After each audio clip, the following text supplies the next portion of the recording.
विविध प्रश्नावली 16 का 11वां सवाल इम्पोर्टेंट है, ठीक ठाक सवाल है। क्रम से 6 सेंटीमीटर, 8 सेंटीमीटर और 10 सेंटीमीटर त्रिज्याओं वाले धातु के 3 ठोस गोले, तो हमने तीनों की त्रिज्याएं नोट कर ली, को पिघलाकर एक बड़ा गोला बनाया जाता है। इन तीनों को कढ़ाई में डाला, पिघल गए तो इन तीनों से एक बड़ा गोला बना दिया। तो इन तीनों के आयतनों का जो योग है वो उस अकेले गोले के बराबर हो जाएगा जो नया बनेगा। तो इस गोले की त्रिज्या ज्ञात कीजिए। हमें इसकी त्रिज्या ज्ञात करनी है, तो हमने लिखा है अकॉर्डिंग टू क्वेश्चन जो नया बड़ा गोला बनेगा उसका आयतन बराबर इन तीनों गोलों के आयतनों का योग। तो देखिए गोले का आयतन होता है 4/3 पाई आर क्यूब। क्योंकि ये बड़ा गोला बना है इसलिए बड़ा आर लिख लेते हैं।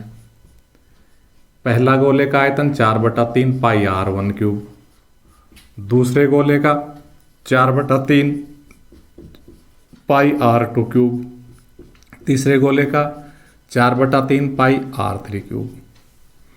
हम 4/3 पाई जो है उधर से राइट साइड में से यहाँ से कॉमन लेके और काट देंगे।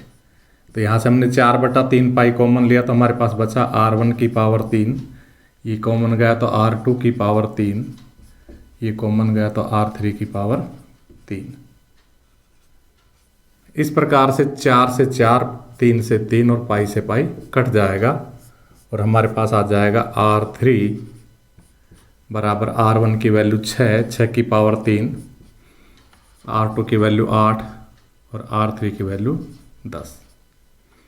6 छिंगड़े 36, 36 छिकी 216, घात 3 का मतलब 6 को 6 से 3 पर गुणा करना। इसी तरह 8 गुणा 8 गुणा 8 512, ये हो जाएगा 1000। इनका जोड़ हो जाएगा 6 और 2 8, 1 और 1 2 और ये 17। हमें r चाहिए अर्थात पावर 3 हटानी है, तो 17 28 का घनमूल निकल जाएगा और 17 28 का घनमूल 12 होता है। अगर आप गुणनखंड विधि से निकालोगे तो 12 निकल जाएगा। लिखेंगे इसलिए नए बड़े गोले की त्रिज्या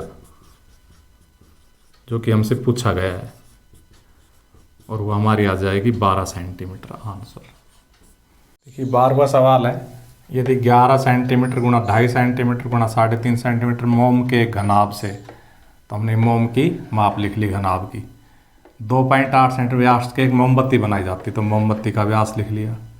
मोमबत्ती की लंबाई ज्ञात की। जब मोमबत्ती का व्यास ही हो गया तो मोमबत्ती बेलनाकार हो जाएगी, तो व्यास से त्रिज्या निकाल देंगे मोमबत्ती की, आधा कर देंगे 2.8 का आधा 1.4। अब हम लिखेंगे कि प्रश्न के अनुसार जो मोमबत्ती का आयतन है वो मोम है ना, घनाभ के आकार का मोम जो दिया हुआ है उसके आयतन के बराबर होना चाहिए।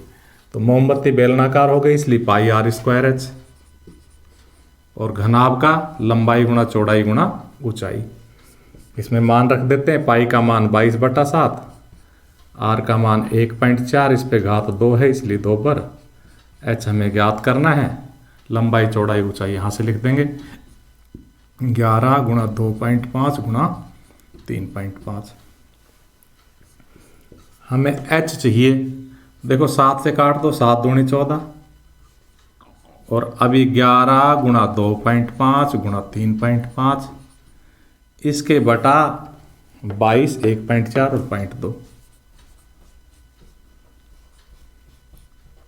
देखो जो दोनों तरफ ऊपर भी नीचे भी दशमलव बराबर दूरी पे हो तो दशमलव से दशमलव कट जाता है, क्योंकि सब कई इकाई की तरफ से एक एक अंक छोड़ के है।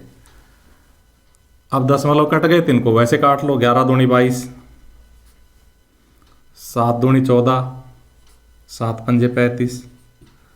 देखो ऊपर और नीचे संख्या कट नहीं रही आपस में, तो ऊपर तो क्या हो गया 25 गुणा 5 125, और नीचे 2 दूनी 4, 4 दूनी 8 लिखेंगे। इसलिए मोमबत्ती की लंबाई,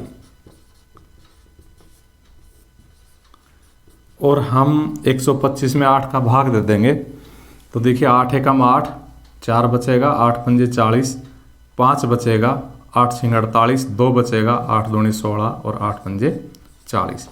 तो इस प्रकार से मोमबत्ती की लंबाई आ गई। ये सवाल 12वां तो अपने सिलेबस में नहीं है, 13वां है, मैंने गलती से 12वां लिख दिया, तो इसको 13वां कर लेना। देखिए 14वां सवाल है, धातु के गोले का व्यास 6 सेंटीमीटर हमने नोट कर लिया। गोले को पिघलाकर एक समान वृत्तीय अनुप्रस्थ काट परिच्छेद वाला तार बनाया जाता है। अर्थात एक समान का मतलब जैसा ही मार्कर, यानी कि तार न मोटा होगा न पतला होगा, कहीं से मोटा कहीं से पतला नहीं होगा, बल्कि बिल्कुल एक समान होगा। अनुप्रस्थ काट ये कहलाती है उसकी, ये एक समान है। अर्थात अगर उस तार को कहीं से भी काटेंगे तो उसमें हर बार जो वृत्त निकलेगा, तार को काटने से वृत्त बनता है वहाँ सामने, अनुप्रस्थ काट उस वृत्त को ही बोलते हैं। और वो जो होगा वो एक समान होगा, यानी कि वृत्त का व्यास हमेशा एक सा रहेगा, चाहे उस तार को हम कहीं से भी काट दे। तो एक समान वृत्तीय अनुप्रस्थ काट का मतलब होता है बेलनाकार।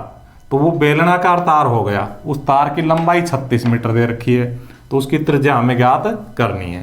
तो देखो मात्रक एक जैसे होनी चाहिए, 6 सेंटीमीटर, तो इसको हम लिखेंगे 36 और 2 जीरो लगा के सेंटीमीटर, क्योंकि 100 सेंटीमीटर में 1 मीटर होता है। तार मैंने बता ही दिया बेलनाकार बनेगा, क्योंकि इसका जो हिंदी होती है एक समानवर्ती अनुप्रस्थ काट जो भी लिखा हुआ है इसका मतलब बेलनाकार। तो पाई आर स्क्वायर एच और गोले का 4/3 पाई आर क्यूब। अब देखिए यहाँ पर हमने गोले के आर कैलकुलेट करनी है, तो कितनी हो जाएगी 3 सेंटीमीटर, क्योंकि व्यास की आधी होती है। तो इस प्रकार से देखो दोनों पक्षों में पाई से पाई कट जाएगा। हमें तार की त्रिज्या ज्ञात करनी है, एच हमारा 3600 है बराबर 4/3, और जो गोले का आर है वो है 3, और इस पे घात 3 है तो इसको 3 बार लिख देंगे, बस इसको कैलकुलेट कर देंगे। तो देखिए आर स्क्वायर बराबर 4 × 3 × 3 बटा 3600। इसको हम काट देंगे, 4 से काटा 4 × 36, 3 से काटा 3 × 3 9, फिर 3 से काटा 3 × 3, इस प्रकार से 1/100 आ गया। हमें तो आर चाहिए, ये आर स्क्वायर है, हमें क्या चाहिए आर, तो 1/100 का वर्गमूल निकल जाएगा। 1 का वर्गमूल 1 और 100 का वर्गमूल 10, यानी कि उसकी त्रिज्या 1/10 सेंटीमीटर आ गई।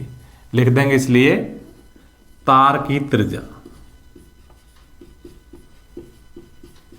1/10 आई थी, 1/10 का मतलब उसका 10 का भाग देंगे तो 0.1 सेंटीमीटर, या हम इसके मिलीमीटर बनाते तो 1 मिलीमीटर, क्योंकि 10 मिलीमीटर में 1 सेंटीमीटर होता है।